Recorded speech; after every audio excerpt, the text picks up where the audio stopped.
It's Friday, so that means Swedish once again. The main aim of today was to finish Complete Swedish Chapter 2. The first part of Chapter 2, which I covered on Tuesday, was centered around family. So there's lots of vocabulary introduced surrounding family and extended family. So half-sisters, aunties, grandparents, all that kind of stuff. Also counting and numbers were introduced. So the first step of today was to recover that. So re-go through conversation 1, recover the vocabulary, also re-go through the numbers to refresh my mind. I feel a lot more comfortable going through those vocabulary words the second time around. There's quite a lot of them and they're quite similar, but there's a pattern to them. So it's quite a logical system, so once you get your head around it, it's actually not that complicated, even though there are a lot of words to cover. Also, a prominent part of this chapter was definite and indefinite articles. These are really important to learn in Swedish because they function very, very differently to English. So the indefinite articles en and et aren't too dissimilar to a and an, except what determines if they're en or et is different to the English equivalent. But the definite articles are very, very different. Instead of being its own word, like the in English, it's a suffix, so it acts more like a conjugation to the noun. Also, which suffix it is depends on if it's an en or an et noun. The book does emphasize to learn whether it's an en or an et noun when you're learning the new word. So obviously very important, so I need to keep that in mind when I'm learning new words. So an exciting part of today's chapter was learning som, which basically works as the relative pronouns in English, so who, that, or which. This means I can now employ relative clauses to make compound sentences, instead of simply just having two simple sentences. For example, jag har en katt and hon heter Charlie. I can now say, jag har en katt som heter Charlie. So two sentences can become one, and yeah, gives me a bit more creativity, and obviously it's good to know that word when reading because it should be quite common. So I used the speaking exercise in chapter 1 to see if I understood what I had learned in that chapter. I was pretty comfortable with chapter 1, so I did the same for chapter 2. So the first question is, varifrån kommer din mamma och pappa? So where are your mother and father from?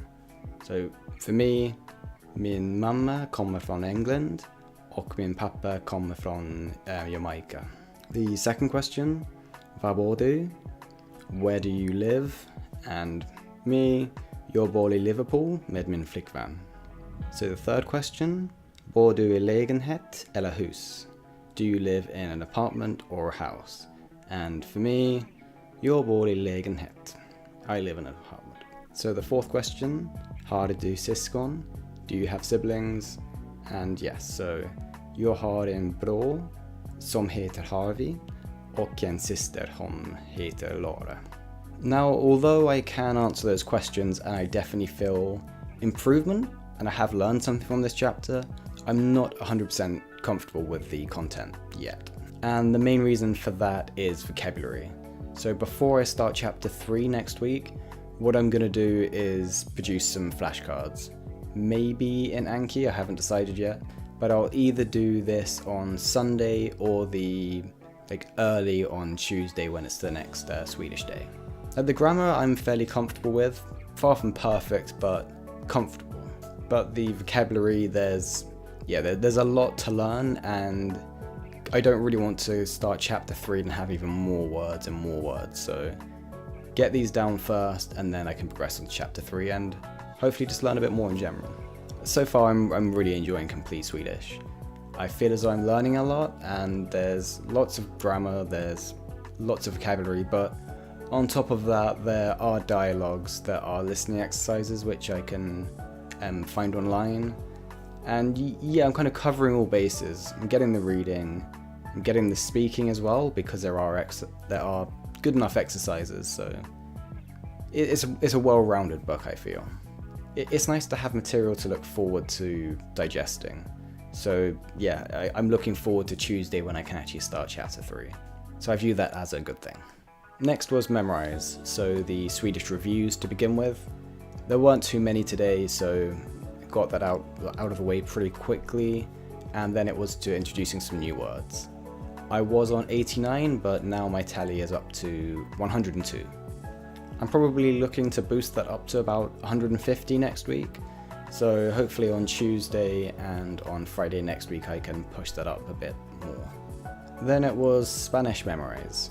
And today there were quite a lot of words to review, but it was good fun nonetheless. I'm finding a lot of the new words introduced are actually overlapping with Duolingo at the moment. So it's actually very handy because I get to kind of bolster them from both directions.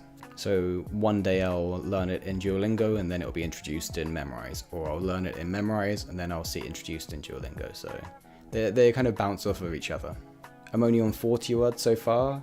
So again, like Swedish, I will hopefully next week bolster it up. Maybe not quite as much because my Spanish vocabulary is more limited, but yeah, at least up to maybe 75 or so. Duolingo is actually, yeah, it's fun at the moment. Got past that stage with revision, and yeah, learning new things. It's good. A lot more sentences, a lot more variety, and obviously all of the previous lessons, vocabulary and things introduced are kind of built upon in the further lessons. So it's kind of constant revision. What I might do on Monday is actually have a big Duolingo session, so push the tree a bit more forward, and then on the subsequent days I can revise it. So another day done, and yeah, Japanese tomorrow. Should be good to carry on with my book, and yeah, look forward to that. So thanks for watching and see you tomorrow.